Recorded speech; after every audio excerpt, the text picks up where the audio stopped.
One of the things my co-host Lindsay Lawler loves to say is she loves connecting with the cool people in her life to connect to other cool people in their lives and to kind of make connections here with all of you guys out there in Weekend 34 land. Go to radionemo.com, find out more about that. This guy, I'm telling you, I told you a little bit about his mom and how he was raised earlier, by the way, and he'd be pleased to know we actually started this show off with the national anthem as well. He really becomes recognized as a talent a wider audience when he joins the dynamic country trio Trick Pony in the late 90s. Served as their bassist, did a lot of vocals for them. Most importantly for our conversation today, he co-wrote some of their most successful songs, On a Mission, Just What I Do, and Poor Me. Trick Pony's achievements, they won the American Music Award for Top New Artist and the Country Music Association's Artist of the Year, kind of put them in the firmament of the country music landscape. Following that era, our guest, Ira Dean, embarked on a solo career, showcasing an immense versatility and musical depth. His debut solo album was released in 2015. Look, guys, he's actually recorded with Hank Williams Jr., Johnny Cash, Willie Nelson, Chris Christopherson, Alison Krauss, Darius Rucker, Emmylou Harris. I could go on. Actually, it would take up the entire time. But beyond that role as a performer and instrumentalist, he is a prolific songwriter and has collaborated with fellow musicians and contributing his creative talents to various projects. Ronnie Dunn, Rascal Flatts, Joel Nichols, Chris Young, Trace Atkins, Colt Ford, friend of this show, by the way. Once again, if I could go on, I would go on, but we actually want to talk to him. And by the way, I Got Roads, when I listened to that album, I just couldn't stop listening. He currently also Did it works make you want to books get some roads? I got to tell you, man, we talked about this, and I'll get to a question in a little bit about this. This kind of songwriting is tough business, Lindsay, and Ira Dean is tough business through and through when it comes to actually crafting amazing songs and telling amazing stories. Welcome to the show, Ira Dean. Hey, guys. How you doing? Good morning, Ira. We're good. We're better now. We're excited when we get cool, talented people on the show, you being one of those. So thanks for making the time, because he, as everyone listening know, we find him in the middle of the Brooks and Dunn tour that he's out on. So they played last night. So this is very early. He's rolling over on a tour bus, kicking people out of the way to get his pizza and coffee and make time for us this morning. So thank you for doing that. You know me well. You're welcome, and thank you for having me. I just want to really quick give people. I want to play a clip of "Poor Me" real quick, just because how can I not? But you are to me, you are one of the most magical enigmas that is Nashville, because you have managed to do kind of all facets of the music business that is Nashville, hit all of them and have success in all of them. From artist in a band artist, solo artist, songwriter, hit songwriter, musician, touring musician for other acts as well as yourself. You've just you cover it and you do them all well. You're jack of all trades, master of all. And I think it's so, so cool. And before we dive into what that actually means, because it's a huge feat, I'd be remiss if I didn't play a clip of Poor Me, because by moving to Nashville and playing on Broadway for as many years as I've done, you can imagine that I have sung Poor Me no less than 2,200 times. And if y'all don't know the song I'm talking about, you live under a rock. It's this one that Ira wrote.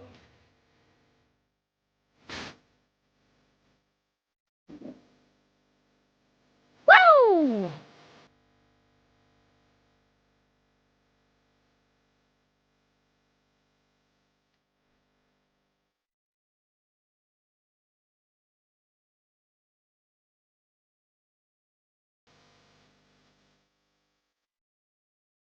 Ah, Piggy Boys. All right, that's of course the great Heidi Newfield. Ira, as many times as you've played that and you've written it, it's as many times as I've heard it, I still bounce in my seat, want to jump up and down and hear it. It's such a banger. It's such a country banger.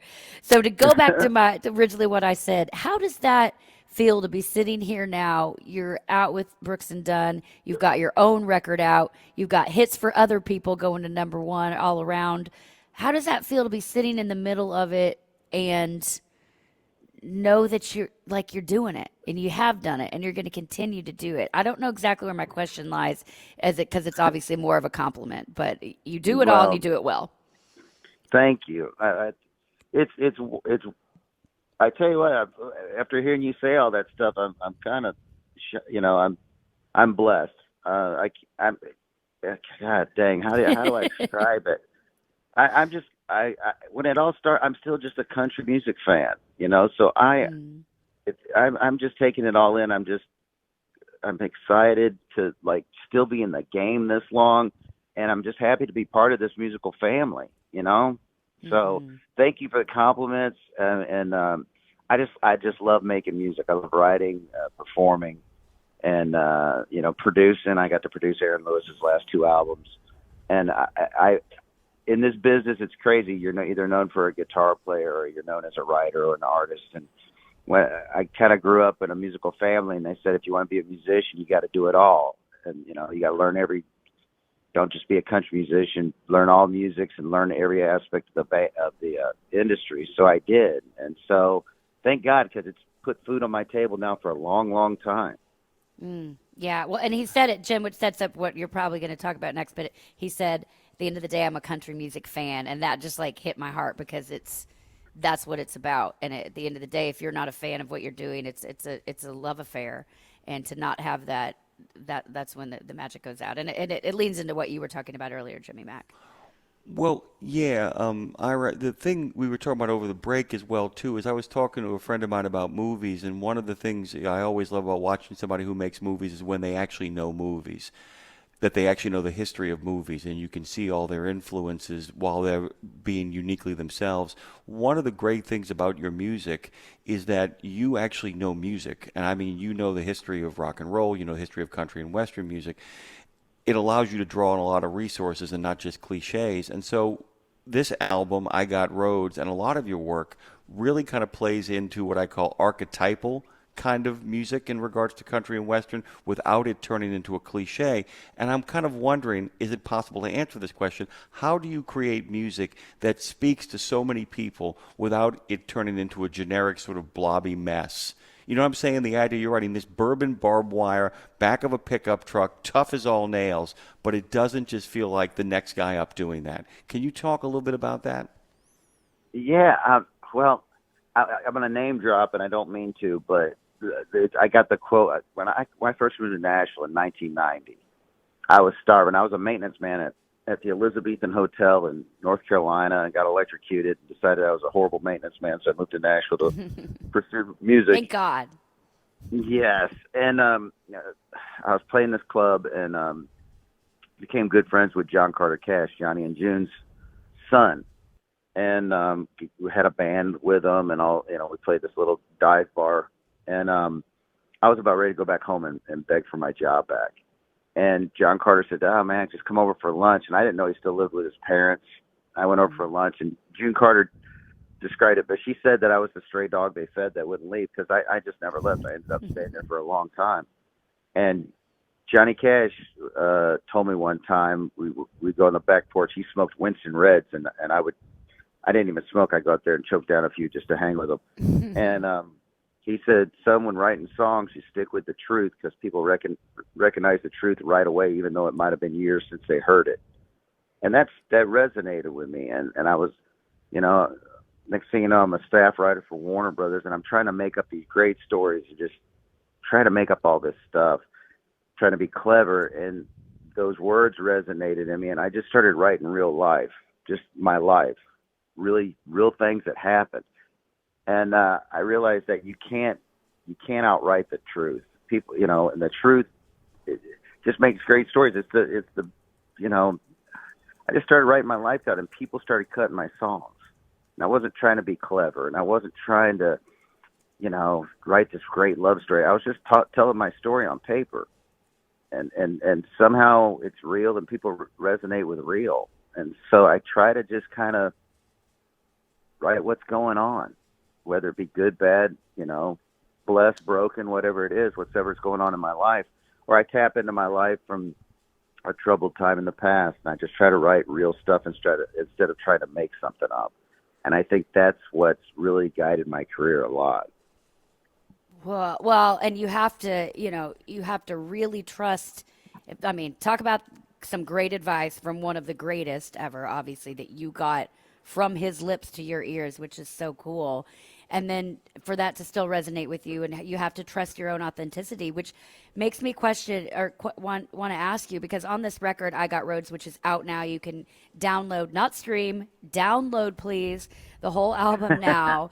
And you've got people, let me just give you guys a laundry list of who appears on this record to tell you how respected Ira Dean is here. Vince Gill, John Osborne, Brent Mason, David Lee Murphy, Gary Allen, Gretchen Wilson, Ted Nugent, Charlie Daniels, Jeffrey Steele, Uncle Cracker, and Shelley Fairchild, and by the way, Ira Dean's mama, all appear on this album. And that just shows you the kind of magic it is. But my question to you, Ira, is that could get sometimes, for somebody who isn't grounded in their own authentic truth and what they want to say, that could have been, I would guess, for some people hard to be like, oh, I've got ABC. Ronnie Dunn is also on the record. It could quickly become the guest album where you're sort of, wanting to lean into what they want to say or how they want the song to go. But to me, this all sounds authentically Ira, that those people came into your world, not the other way around.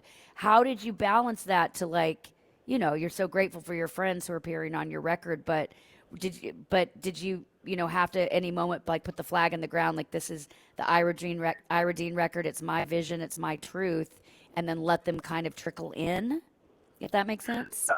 Yeah. I was really, so I got called, when I got called by the record labels wanting to do an album on me.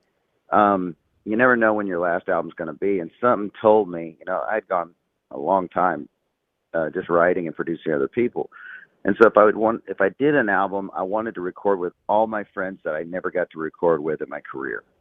And I've made a lot of great friends along the way, but people that, kind of turned my trajectory, that they kind of turned my compass musically, like Vince Gill. The first time I heard Vince was on a VHS tape, and I heard him sing Oklahoma Borderline, and I was just blown away. And I was a kid, and I was like, I'm going to record with him one day. And me and Vince became friends, and we tried to record together for many, many years, and it just didn't line up.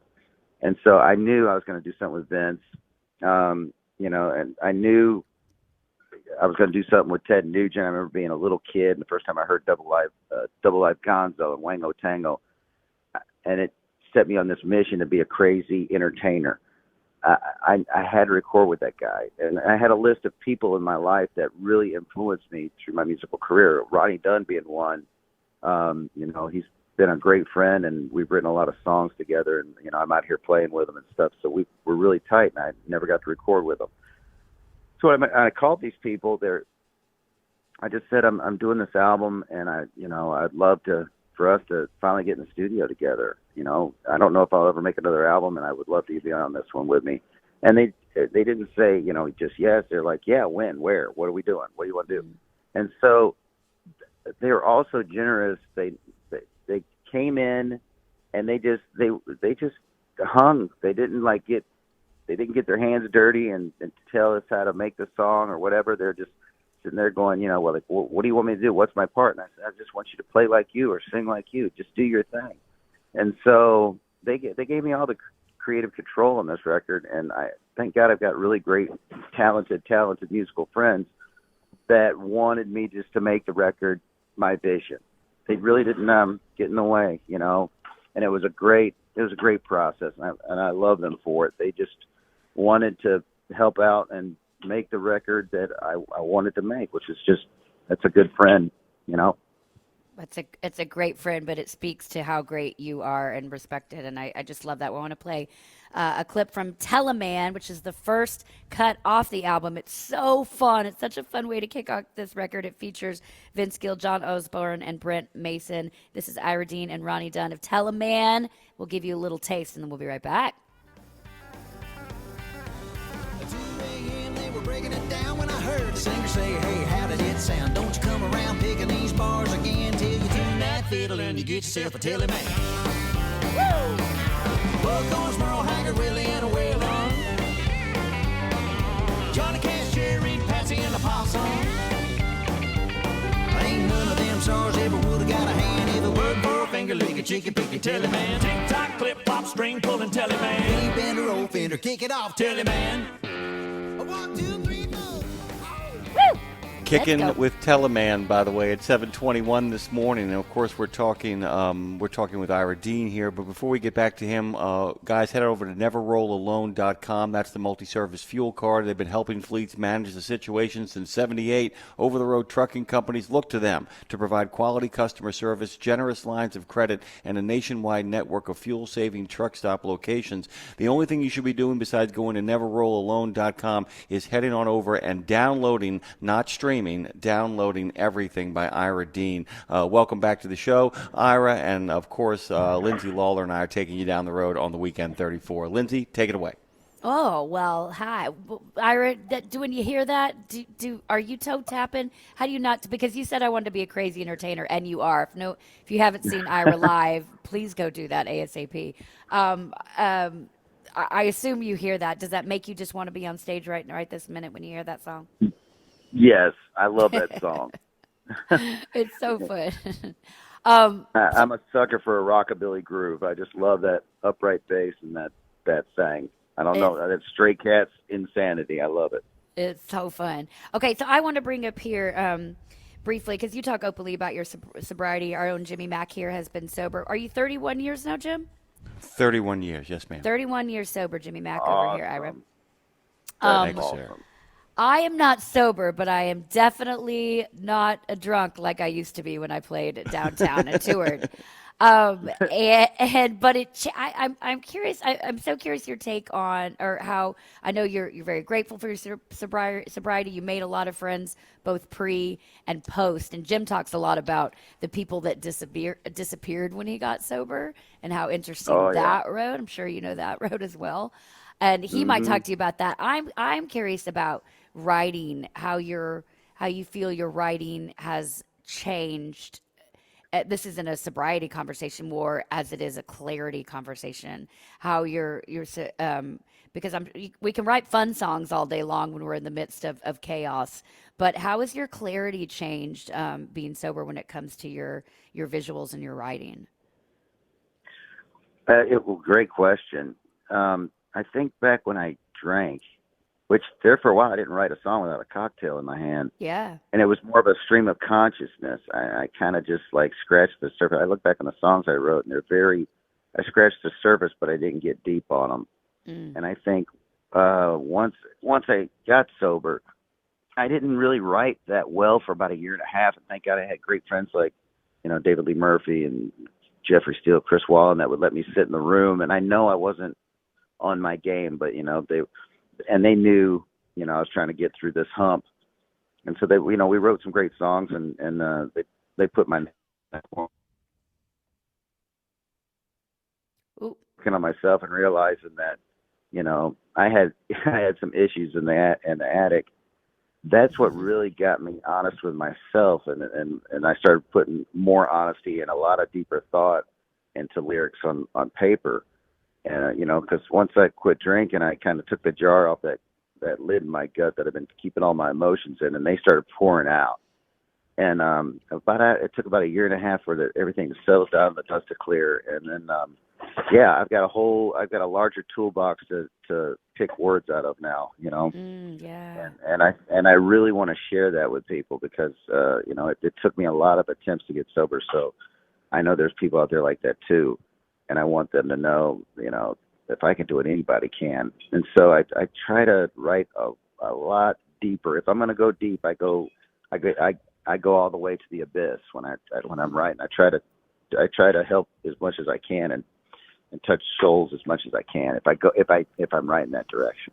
What's working, Jim? His clarity has given us phrases like "every sinner has a future, every saint has a past" from his song "I Got Roads," which I just loved hearing, Jim.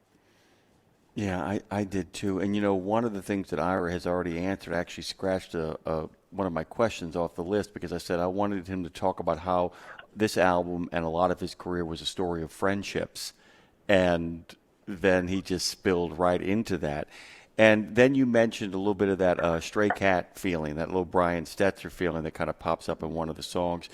And a lot of stuff from a lot of other genres pops into your music as well. And I kind of wanted to ask you that when you sobered up, did you find that returning to some of the songs that you loved when you were growing up actually served as kind of a ballast or an anchor to keep you where you needed to be? Because one of the things that I found when I quit drinking was I quit because so many of the things I loved seemed to be drifting away from me. And one of the things about sobering up that I just loved was that the music and the writing and the books that I loved all suddenly came back to me. And I'm wondering, because you talked about the idea of a world where you can actually say the Pledge of Allegiance at school in the morning. I wondered how much of what you remembered and was important to you came back to you once you came back to us. Well, you find out what's really important in your life when you sober up and you realize your phone doesn't ring as much, and some of your friends don't even know how to act around you. You know, they're like, is it okay for me to drink? There's a lot of weird stuff going on in your life when I sobered up, and the one thing that was consistent was music. I wasn't really writing as well as I used to when I was drinking for about the first year and a half, like I mentioned, just because my head was just a sea of it was like a tiny boat in an angry sea of craziness emotionally. Oh yeah. But the one thing that was consistent, it was my love for music, and I flooded myself with it, even though I probably wasn't playing like as good as I used to for a little bit, or creating as good as I used to. I had those songs were my anchor. You know, music was the only thing stable and concrete. Everything else was going crazy around me. And so I think my connection and my love for music even got deeper. And so I hope that answers your question. I did really stay close to songs. And songs had a deeper meaning. It was great. It was really crazy how, like, the veil lifts off your eyes and you start listening to something in a totally different way. And that's what I was doing, which really freaked me out, because I was going, God, I've been singing this song or heard this song for 20 years, and now it hit me totally different, which is the beautiful thing about music. I'll tell you this, Ira. I'll tell you this. Tuesday's Gone landed on me like a ton of bricks after I sobered up, like a ton of bricks. The clarity of which I heard that, I mean, I'll tell you right now. Lindsay, I'm sorry. I'm having a moment here with my new friend, Ira Dean. Sorry about that. I know. We're almost out of time with Ira, and we could talk to you forever. You can go to iradeanmusic.com. Download the record. He's out on tour currently with Brooks Dunn. Hopefully, he'll have his own shows, ? Coming up soon. Yes. Matter of fact, I just signed with a new agency right before here's the whole story. So earlier this year, I get a phone call from Ronnie, and he's like, "Hey man, how's your summer?